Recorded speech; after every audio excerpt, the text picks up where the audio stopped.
Estamos a 6 de agosto del 2013 y para que veáis cómo crecen los melones, hasta dónde están ya.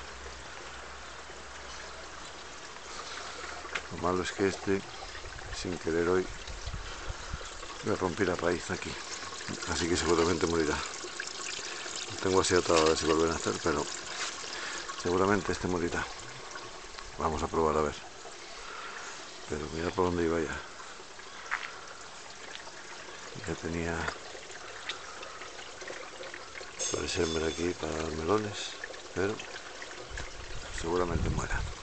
Quedaremos con otro a ver si hay suerte. Está fuerte, que es el que viene de aquí, y veremos. Y bueno, las lechugas ya veis, esta es la nueva cosecha que pusimos. Bueno,